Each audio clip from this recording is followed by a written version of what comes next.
So I got one nuclei, two nuclei. That actually means that there's two different layers on top of each other here. And then we keep making more and more layers. What do these cells do? What do they make? Estrogen. So this is all part of the whole uterine cycle and menstrual cycle and all that stuff. So you want to make more estrogen at this period of time, and then there's times when you want less, but we'll do that tomorrow in lecture. So the more of those cells you make, the more estrogen. And then all inside,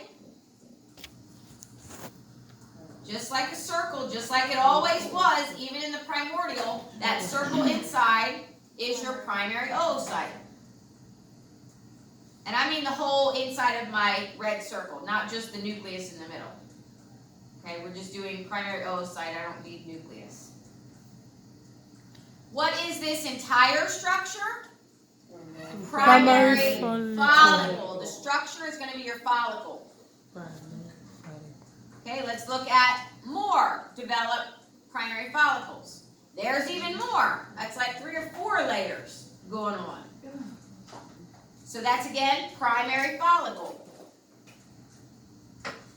Okay, well, this one, I gotta catch myself on this one. So the first time I saw this, it almost tricked me. Exactly. This is not primary, because I looked down here and I'm like, oh, primary. And then I looked up. Yep, you see that developing, that open area? So that's not an antrum yet, but it will become one. So if you see an open space, you got it. That's your secondary.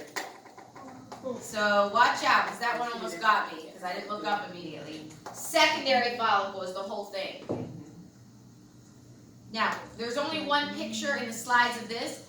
After I show you the final one, I am going to Google search one so you can see another image. Anyway, that's secondary follicle, the whole structure. What cell is at the tip of the pointer?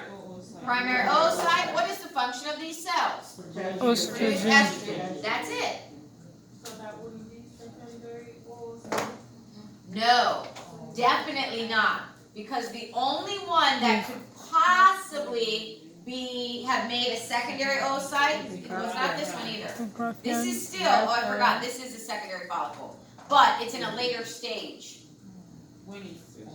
Yeah, so you see the whole opening is getting way bigger, but we still have to open up this area, and this has to go to the side. The oocyte has to go to the side because it has to get ready in case it's ovulated, it bursts out. So only the one in the next one, the tertiary follicle, would ever possibly be a secondary oocyte. And it would only be the one that is going to get ovulated, which we wouldn't know. This is a Graafian follicle, also known as a tertiary. Look at the size of this antrum. Massive. Remember, you got to build up all that fluid to make a pressure so you can burst this oocyte out. Look how small. The oocyte stayed the same size. It was always that circle, even in the primordial follicle, but now look how large this Graafian follicle, primarily the antrum part, became. So the whole Graafian follicle would be this whole thing. What is this entire structure?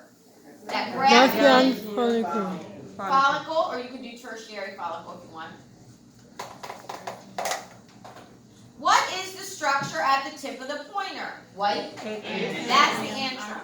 Now, this little cell over here is the oocyte. This is when you don't know.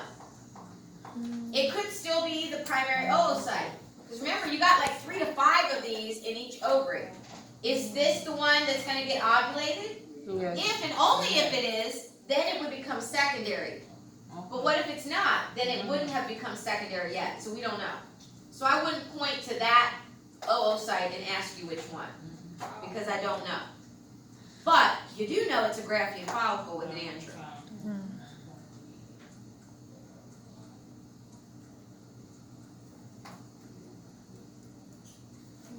Okay, now before we go to that, I'm going to Google search